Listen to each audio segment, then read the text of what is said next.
Thanks for being here. Tonight, we have our very, very special guest, Amelia. Finally, after a couple of months of reaching out to her, we have her here. Yeah. So a little bit about Amelia. She runs the Amelia Nash Designs, a freelance graphic design master's, business operations in Edmonton. And she is currently pursuing her master's in branding at the School of Visual Arts in New York. And she is an asset for RGD because she has done such an amazing jobs. And like I see her in education committee doing great. And she's also did so much for the creative direction. So welcome, Amelia. Thanks for being here. Thank you. It's very exciting to be here. I feel like honored to be able to speak with some people and share my journey and whatnot. So this is a little surreal for me as well. I know that I was supposed to speak for about half an hour. I have no idea how long my presentation is going to take, to be honest. It could be like 10 minutes, but I figure whatever, we can chat, take it easy, no problem. Am I able to share my screen? I should be able to, yeah. Okay, cool. I'm going to do that and we can get started. Oh, sweetness. Look at that. Cool. Great. You guys can see that okay? Yes. Cool. All right, let's rock and roll. So, hey there. Oh, I am Amelia. So I'm Amelia Nash, a freelance graphic designer, a brand strategist, a brand consultant, a brand enthusiast in general, everything brand. I'm a coffee lover. I'm a travel aficionado, a list maker, a sushi inhaler, a British Columbian, and now a New Yorker. So I'm currently in New York studying to get my master's in branding from the School of Visual Arts. I am also currently working as an admin assist for Debbie Millman, hoping to become her studio manager when I graduate from the program, which is hella exciting and also hella nerve-wracking. So tonight I figured I would share my journey a little bit to kind of how I got from small town British Columbia to big city New York and my experiences with the RGD, and hopefully instill some hope for anyone out there who feels like, what am I doing with my life? Where am I going? Pandemic, life, in general. So I wanted to start tonight with this quote by Ben Francia, great things never came from comfort zones. And this is going to be a little bit of a running theme or thread throughout this presentation. Hopefully it'll connect some dots at the end, but I just wanted to reiterate that great things never came from comfort zones. So let's start back then. This is me getting really ready apparently to run some elementary school track, whatever. I have never been an athletic person at all. I've always been more of a creative, but this is kind of the spirit that I've always carried with me of just throwing myself into whatever comes my way, going full pedal to the metal, leaning into it, whatever. I was born in Salmon Arm, British Columbia. Does anyone here know where that is? Or no, of course not. Why would you? Small town, mountain town, whatever. And then after I graduated, I actually went and lived in France for a year. So I went to France to pursue education. That was why I went. I went to get my first year of university, and that did not happen. They screwed up my paperwork and put me back into what the equivalent would have been of grade 10. And that was just useless for me. So I decided to ditch school and travel, which was fine. While I was over there, I really fell in love with architecture and design and food and everything kind of in the creative artistic vein. I always felt like an artistic creative kid, but I think this year living in France really brought a lot of those inner feelings kind of more to life. So when I was in France, my family actually moved from British Columbia to Edmonton, Alberta. And so when I came back home, I came back to Edmonton, Alberta, and I was going to start my university experience there. I had it in my mind that I was going to get a dual degree. I was going to do French translation and I was going to do drama, because that made perfect sense in my 19-year-old brain that drama and French was what I wanted to do. I lasted 3 semesters before I dropped out because I had no idea really what I wanted to do. And I knew that drama and French was not it. Funny thing though, is to fulfill some of my art credits, I actually did end up taking an art and design class. So it was an art and design fundamental class, really enjoyed it, passed with flying colors. That was the only class I got an A+ in, was my design class actually. And you think that maybe at that point I would have realized, oh, maybe I should go into design, but no. Putzed around a little bit. My dad worked at NATE at the time, which is a technical institute in Edmonton, and was trying to convince me to go to the open house, finally convinced me to go to the open house. And I fell in love with their graphic communications program. And to me, it was like so fascinating that I could like do art on a computer. I was like, oh yeah, like this is great. And even more so, I was fascinated by, oh, I can do this in a year. Wow, because it was a certificate program. So I was like, great, I can learn some things. I can make up for my lost years at university. I can get a job and do cool stuff like everyone wants to do, right? And throughout these kind of experience up until this point so far, I always felt a little bit like uncomfortable. I always felt like I was not where I should be, where I was trying to figure myself out, you know, like every, again, 19, 20, 21-year-old. And this felt finally like, yeah, this is it. So did some cool projects in this program, graduated. And then when I was trying to find a job, I started freelancing. And the beautiful work to come out of the Amelia Nash portfolio at that time was this. So this is my first ever, oh God, my first ever freelance project. And at the time, I didn't realize this was actually my first ever branding project. So this was working with Strathcona County, which is a municipality out in the Edmonton area, to develop a youth program. So to come up with their branding and to come up with a series of posters and all these cool things. So this experience, as hideous as it might have ended up, actually really made me fall in love even more with like, okay, like design and management and, you know, freelancing and helping people bring their creative vision to life. So this moment for me felt like, oh yeah, this is it. This is great. I love doing this. I did eventually get a job working in-house as the in-house designer for an architect firm.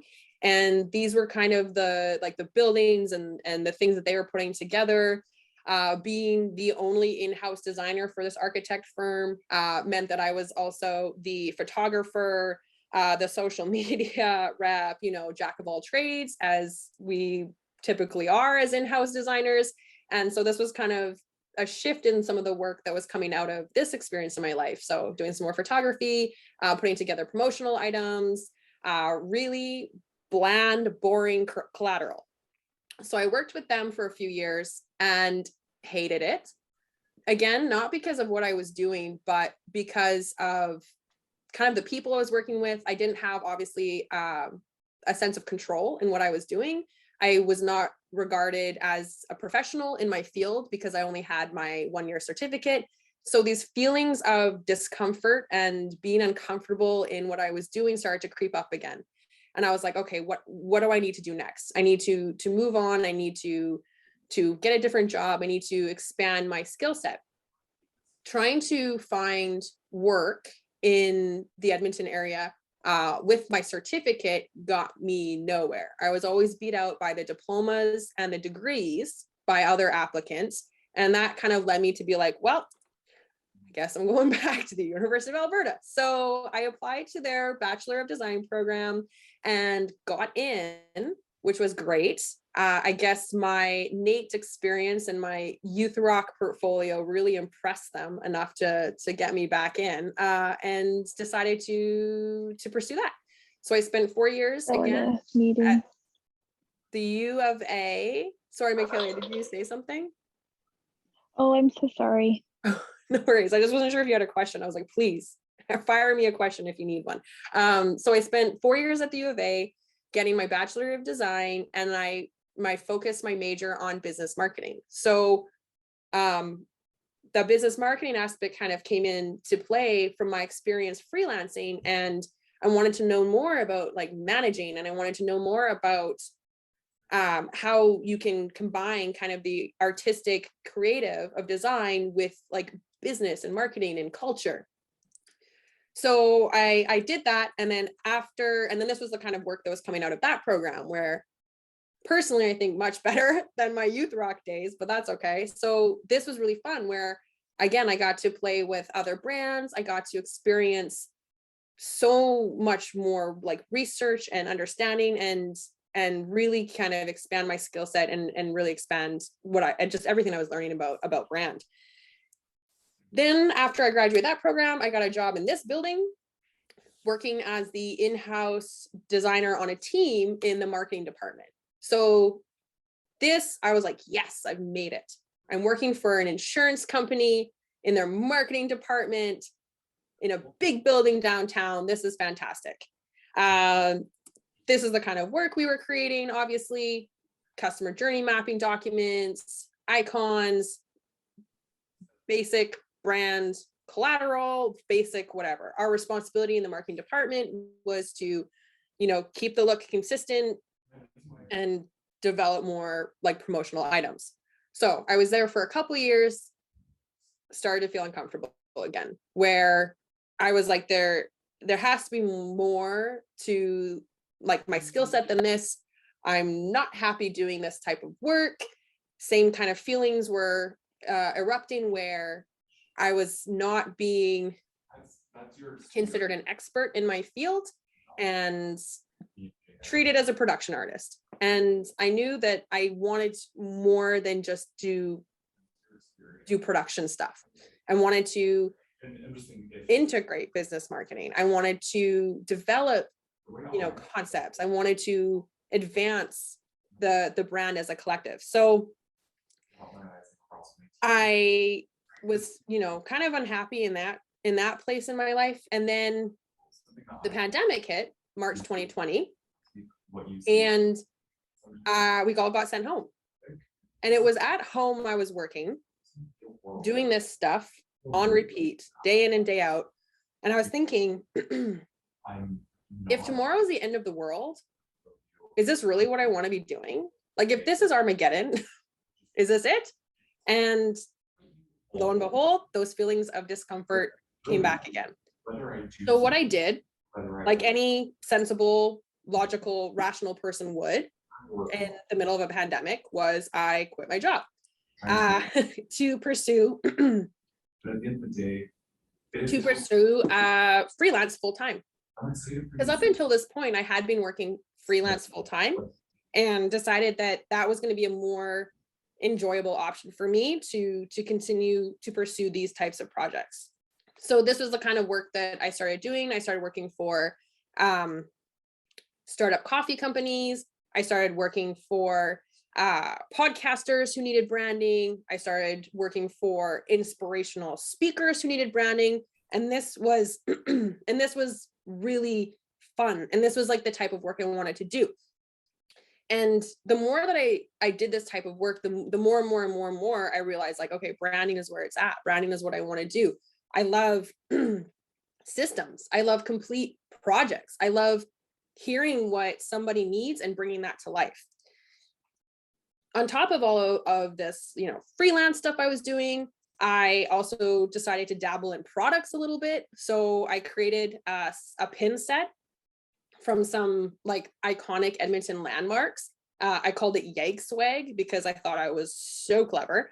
And creating this product set and just kind of like showing some photos on my social media, it ended up kind of blowing up a little bit and started being stocked in businesses across the city, and influencers wanted to use it and all this fun stuff. So this is really cool. I did this for, I guess, a year and a half. before these same kind of feelings of discomfort started to creep up again.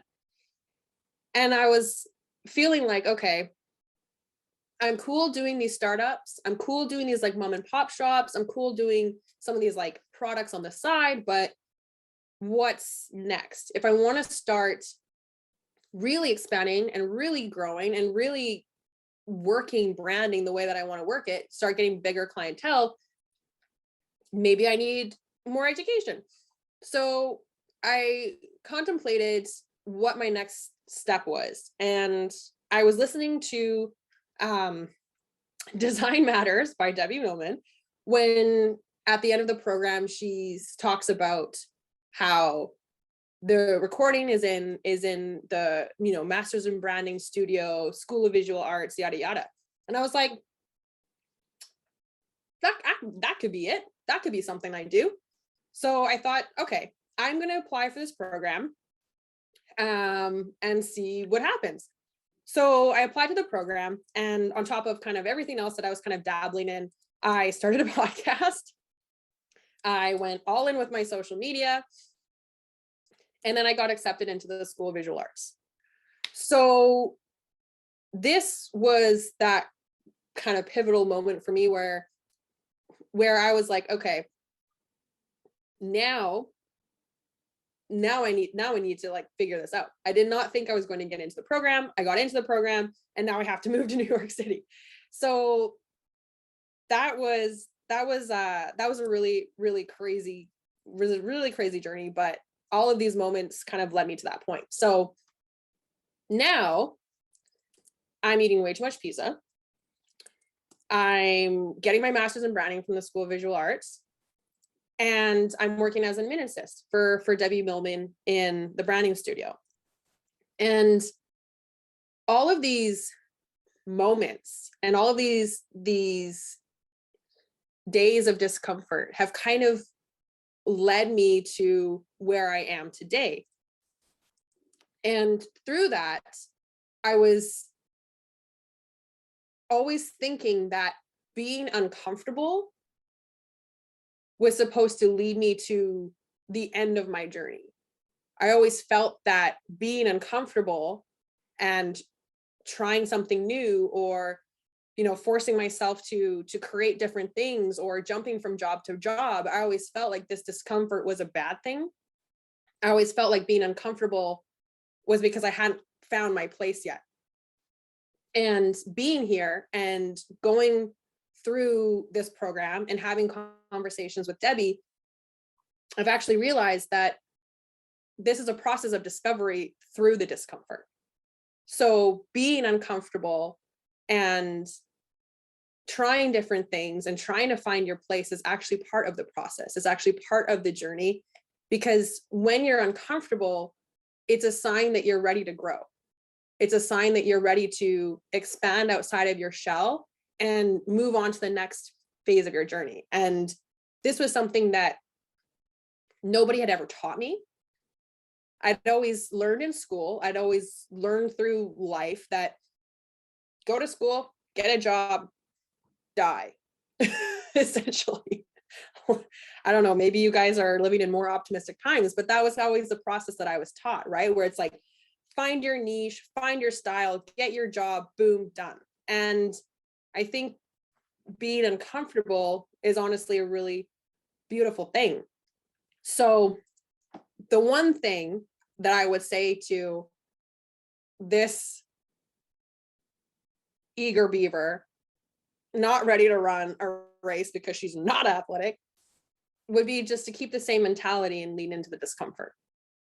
Because it's leaning into the discomfort and leaning into new opportunities and feeling uncomfortable and going after things that make you uncomfortable is part of the process. So where does the RGD fit into all this? Let me tell you. So me and the RGD actually started back in the University of Alberta. I was a student RGD and super gung-ho with all local events and wanting to participate in things. And one day I always told myself that like, oh, I'm going to go to Design Thinkers in Toronto because that sounds lit. And I did. I went to my first Design Thinkers in 2019 in Toronto, and it totally like blew my mind. It was so cool to go to Design Thinkers and like see all my favorite speakers and just like be a part of like a bigger community, be a part of something like much larger than myself. I got to meet really cool people and like work on some cool like workshop things. I got to spend an afternoon with Adam JK, which was like, I'm still kind of like reeling about it, to be honest. Like, he's the coolest person on this planet Earth. If you don't know who Adam JK is, please go check him out. He's phenomenal. And then I was able to bump into Farron Daw, and like him and I started having conversations. And then through conversations, I was able to join the education committee. And then my latest endeavor with the RGD was being a part of the Creative Directions 2022 steering committee. So part of being uncomfortable and leaning into new opportunities, the RGD is also helping with that by seeing that there's more opportunities on the other side of certain doors, and understanding that there's always going to be some people there supporting you in your corner.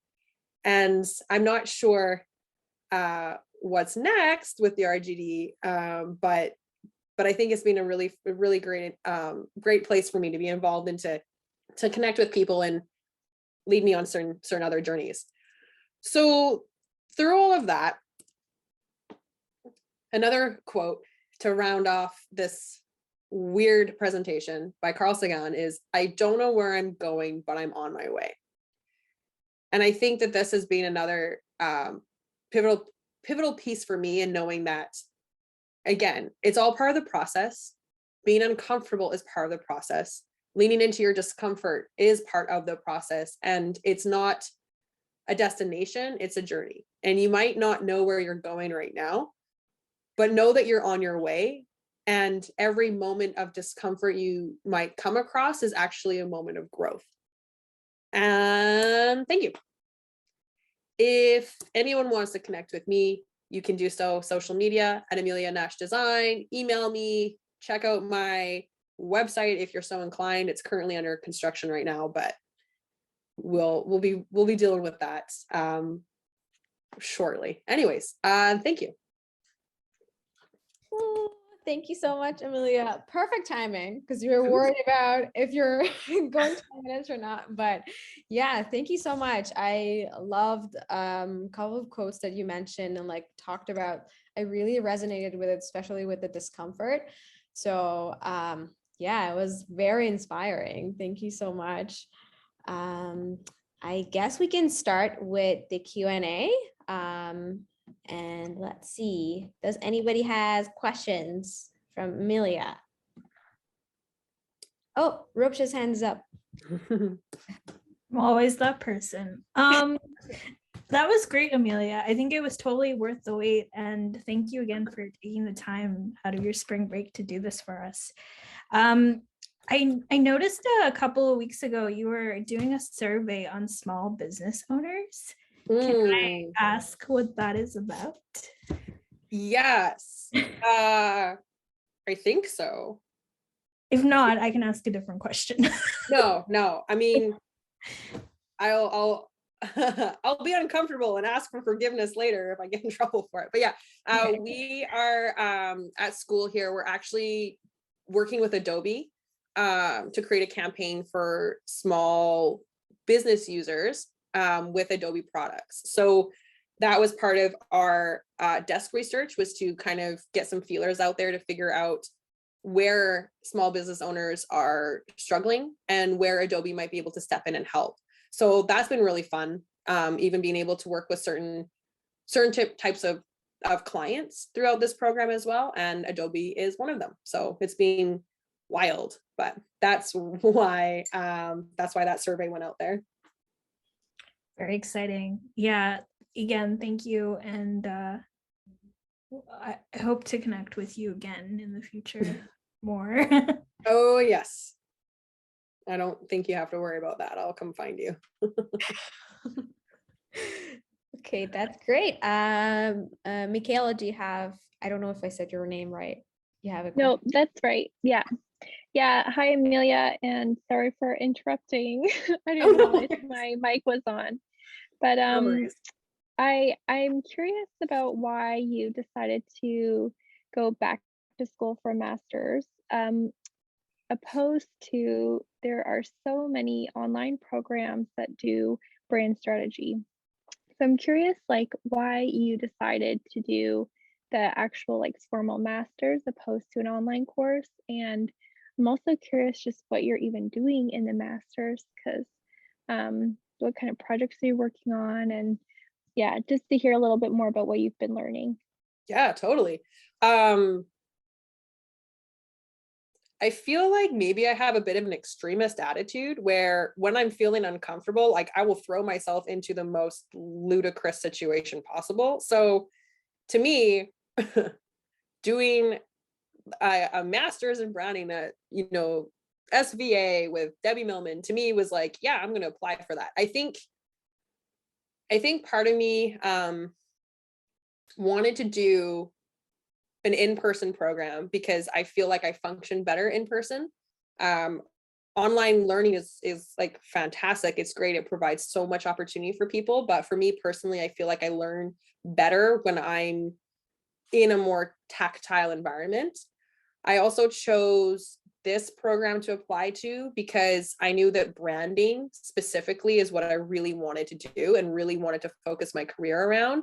I wanted to work with bigger brands. And so for me, this master's in branding, I believe, is still the only one of its kind in the world. And I was like, yeah, I'm going to apply for that.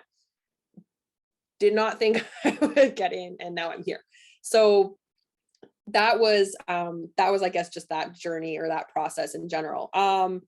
I also was really intrigued by that program, obviously, because Debbie Millman is a bit of an idol of mine. I really respect her career.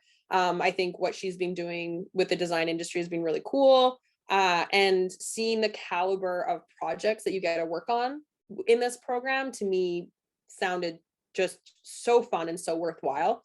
So some of the projects we are working on currently, like I mentioned, Adobe.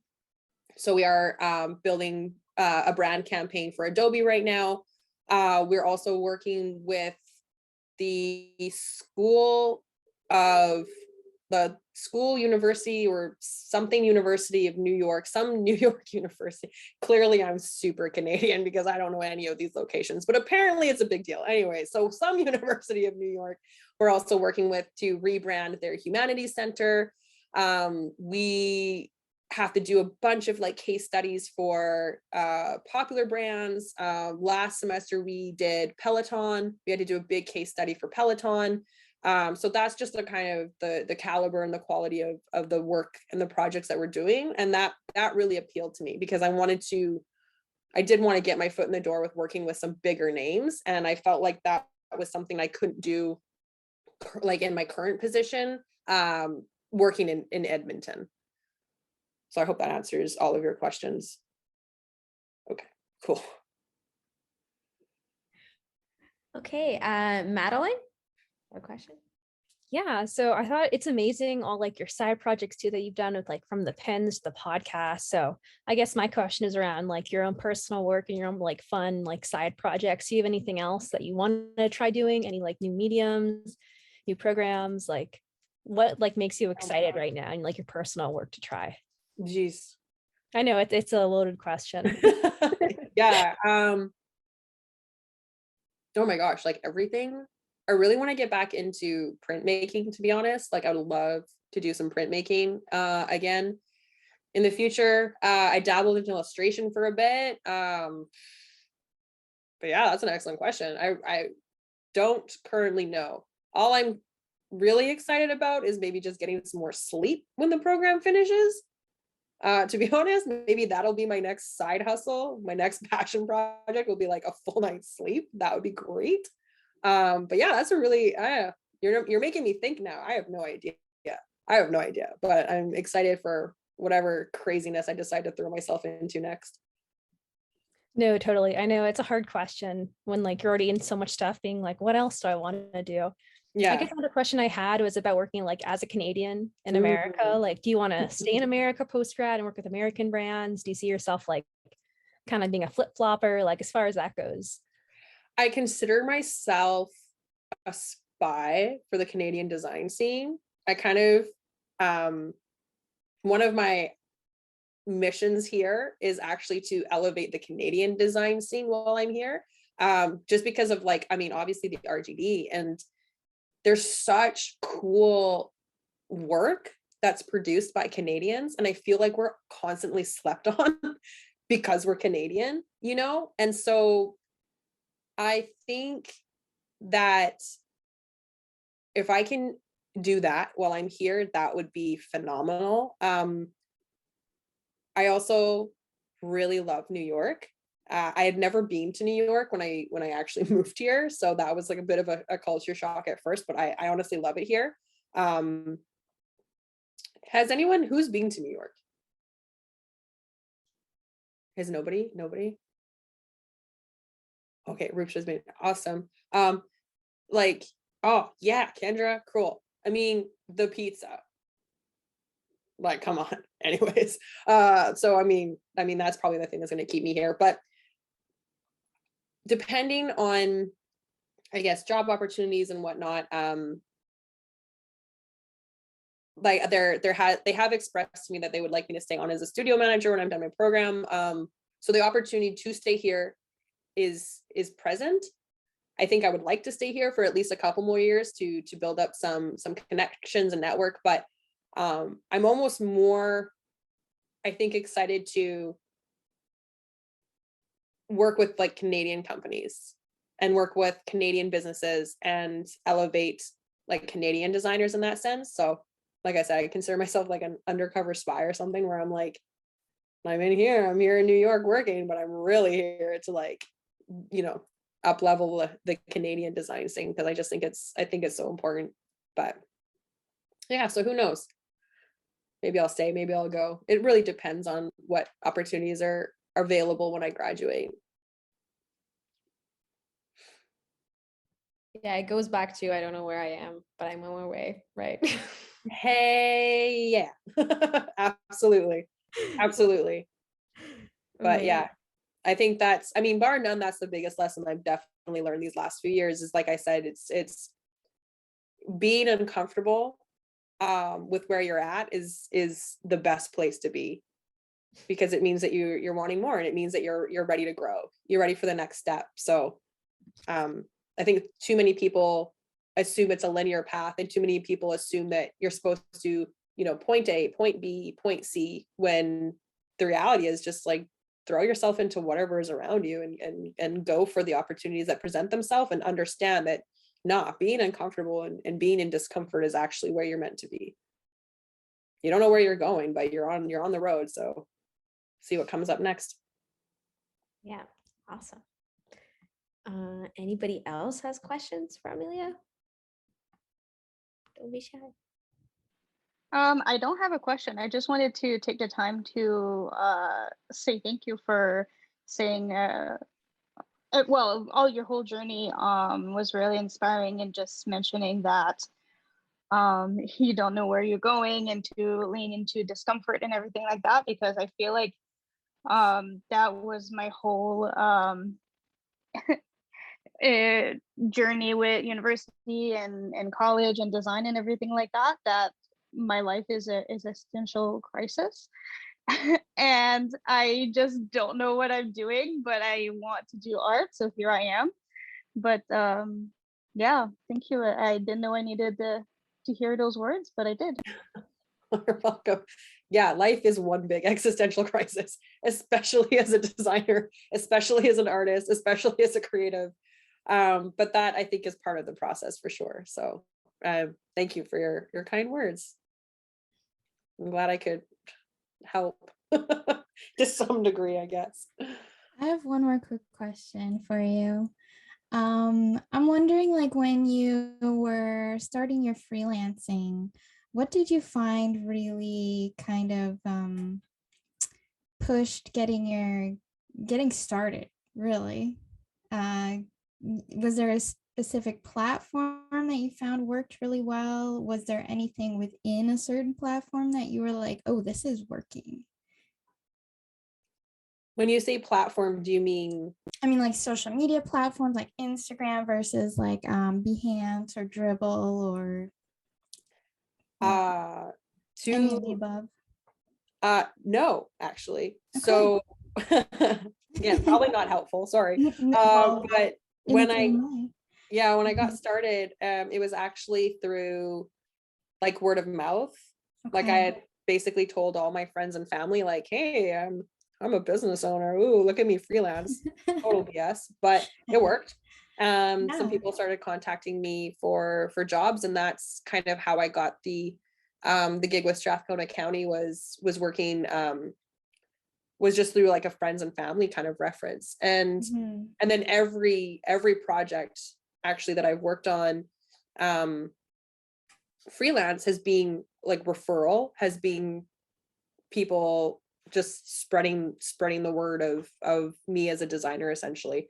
My social media platforms have been really great in awareness building, and actually I do some mentorship and coaching with other designers as well, and so most of that type of work actually comes through my social media. But no, I mean, this is going to sound like terrible advice coming from a business marketer, but I literally did zero active marketing for my design services. Everything came through word of mouth. So I would say the best thing you can do when you're first starting out freelancing is exactly that. Like, let everyone you know that you're doing this, and that, hey, if you know, spread the word. If you know of anyone who needs like some design services or whatever you're advertising, like that's kind of the best way for me in how that happened. There's been some people who have been extremely successful with Instagram and TikTok and all those kinds of things, but for me it was always just word of mouth. Yeah, gotta build that network. Oh yes, and the RGD is a really great place to do that. No, I think that's great advice. Yeah, absolutely. I think it shows like, yes, you can pour your time and energy into your social media, etc., make it look beautiful, but ultimately those jobs are going to come from, for the most part, I think, yeah, word of mouth is a powerful thing. Yeah, you have to be very intentional with your time.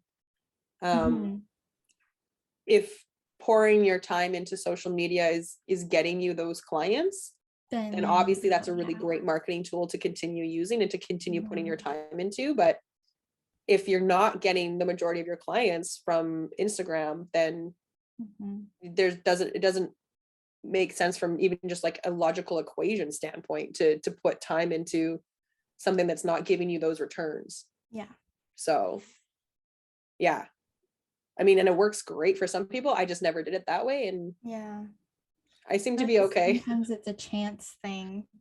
Like, I don't know, people just get one thing that goes big, and you know, Yeah, the one thing for sure is to be consistent. Like, put yourself out there consistently, right? Whether it's talking to friends and family or sharing what you're doing on social media or whatever, like, be consistent, because those things compound, right? Like if you're doing 1% every day, that stuff will compound and exponentially grow everything that you're doing in the future. So, you know, if you can be a little disciplined and be consistent with what you're doing, like it will pay off in the end. 100% it will. Awesome. I love that advice. Thank you. No problem. But also don't listen to what I'm saying. Like, I mean, you gotta forget all of that. You gotta figure, like, I mean, you gotta figure out what works for you, right? Like, this is just my journey and this is what worked for me. I could be full of crap, right? Like, I mean, what might work for me might not work for you. So that's part of being uncomfortable and trying a bunch of different things. Is eventually you're going to find what works for you, and what works for you might be completely opposite from what worked for me. So I mean, obviously take what I say with a grain of salt, but you know, happy to throw whatever I know your way. That's funny. That's amazing. Thank you so much, Amelia. It Yeah, was no it worries. was great. Yeah, I can really say that it was worth waiting for you for this time, and I'm so glad that we finally get this chance to hear from you, and your experiences is very, like, great for us, especially like for the ones that are kind of like graduating and wanted to start working somewhere, and we're always have this concern of like, oh, what to do, are we doing the right thing? So it's good to know that this path has its ups and downs, and it's like, it's a journey. So that's great. Thank you so much for that. Yeah, it's a journey. You are doing the right thing. Amelia, before we let you free, I had a question, well, two questions. What is your podcast? What's it called? Oh God. Oh, okay. Yikes. If you really, I mean, we have not released a new season yet, obviously, because so the podcast is me, and then one of my best friends who's now living in Paris. Her and I, at the time of the podcast, we were full-time freelancers.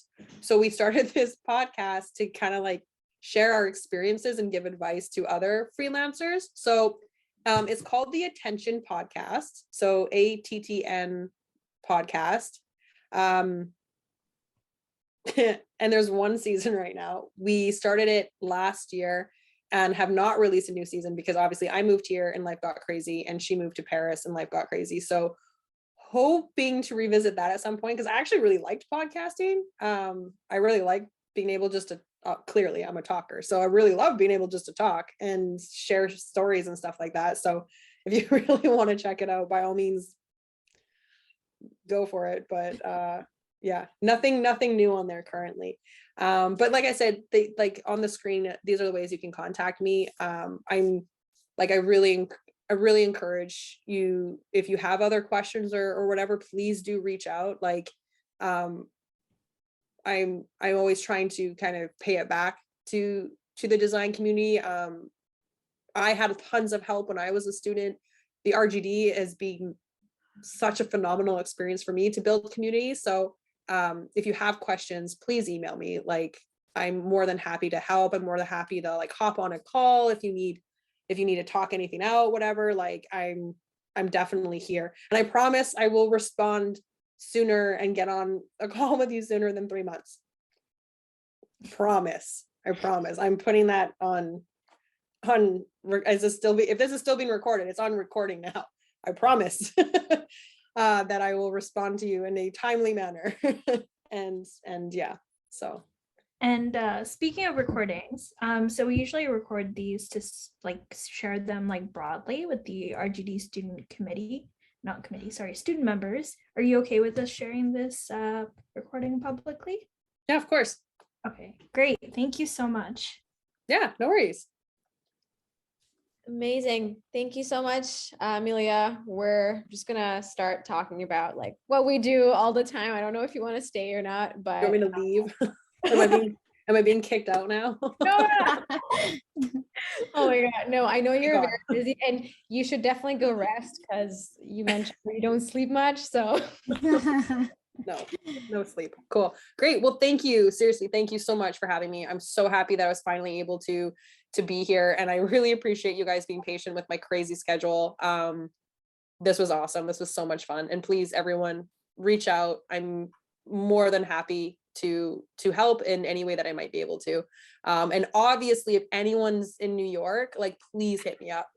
I will take you to pizza. Awesome. For sure. Cool. Well, Thank have a great you. night, everyone. And thank you so much. Too. And you. see some of you soon, hopefully. Mm, bye. Night. Thank you.